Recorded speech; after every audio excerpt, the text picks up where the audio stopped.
this is Laborz, and these are the paints I used in this video. You can find the full PDF painting guide on Patreon for the character. I'm using the character card as reference, and Loki has a very greyish desaturated base. For my darkest shadow color, I use a mix of rhinox hide and cavalry brown. I'm using quite thin layers to cover the rocky part of the base, so on some parts, the black primer shows through a little bit. It's the same as Granny's nightie she ordered from Temu. It's like you can see through it, but you really don't want to.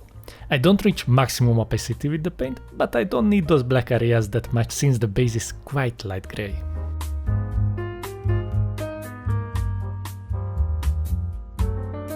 I add a good amount of ice yellow to the mix and start highlighting the rocks. If you desaturate rhinox hide and push the value, you get this very faint purple, which is more of a grey once it dries. But a grey with a little bit of purple in there. I really like it. I cover those parts almost entirely with thin layers and leave some small recessed shadows between the rocks to bring out the small details of the base. I'm finding those cracks and emphasizing the texture that is already sculpted, so we don't want to hide these areas because if you do, the base will be more flat looking and I will slap on your tiny hand. I build up the opacity more on the front of the base as that is our main angle when we look at the miniature.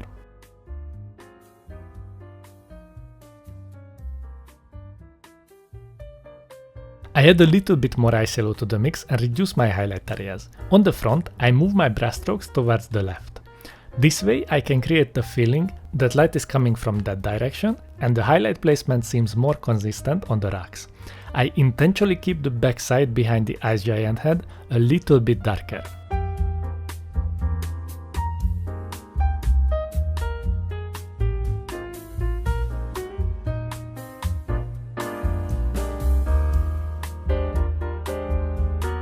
Once the rocky part is done, I get the ice giant head and cover it with the base layer consistency of Night Lord's blue. To someone like Papa Laborz, painting this head was such a treat because I'm used to painting 30-38mm board game pieces and sometimes they lack the detail or have terrible moin lines over them, like over the eyeballs and such. But this giant head had none of those. I start highlighting the giant head with a mix of Night Lord's blue and calgar blue. The highlight placement is very simple, since on the rocks I established that light is coming from more towards the left.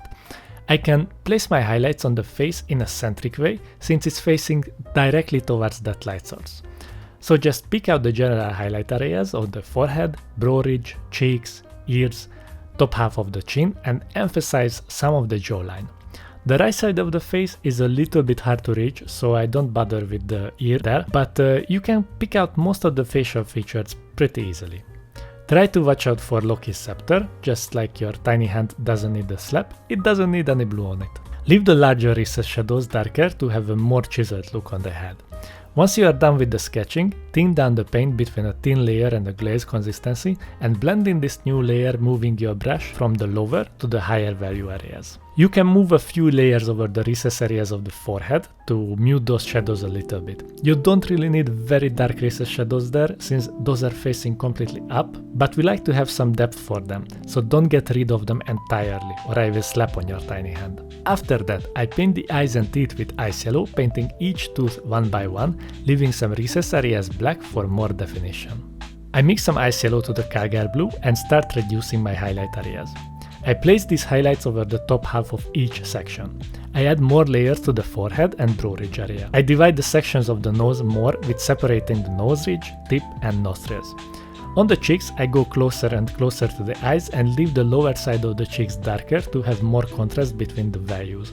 I pick out the lips and some of the blisters on the side of the head so we don't lose those details in the shadow areas that much. I'm using thin layers and the value step of this mix, it's not that steep compared to the previous highlight, so I can build up these highlights relatively smoothly using just layering, creating smaller and smaller layers on each section when I make multiple passes on the highlight areas.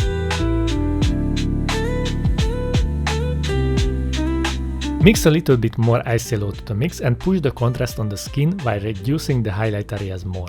The consistency I'm using is between a thin layer and the glaze, so I can cut corners with the blending time.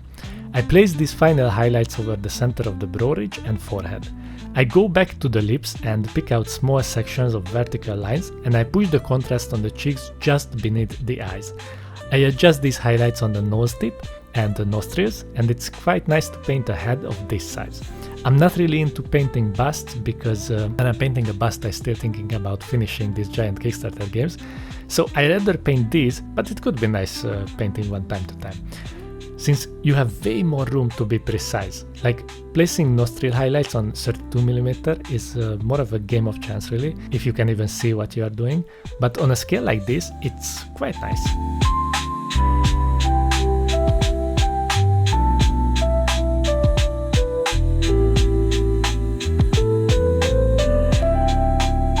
As finishing touches, I made my usual round of glazing fluo orange over the eyes. On the character card's illustration, the ice giant has orange eyes as well, so I painted his eyes too, so I'm guessing zombie Loki couldn't stand zombie ice giants either. Just add a couple of layers over the eyes and use a hairdryer to speed up the process until you reach the desired glowing effect.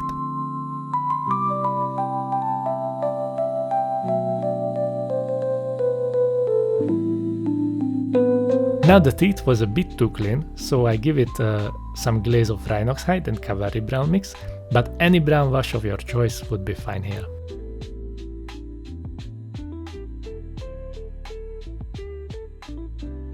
With that, Zombie Loki is done and ready for the table. If you like to get access to the full character painting PDF file, consider joining my Patreon page like these lovely people. Thanks to their support, I can cover these games like Marvel Zombies and Massive Darkness 2. Special shoutout goes to Cold Blooded Dom, Trying to Paint Minis, Jonathan Mosner, Glitchy McCrash, Penoman45, Michael Kerr, and Ramlo. I hope your day will be as smooth as a granny's butt cheek.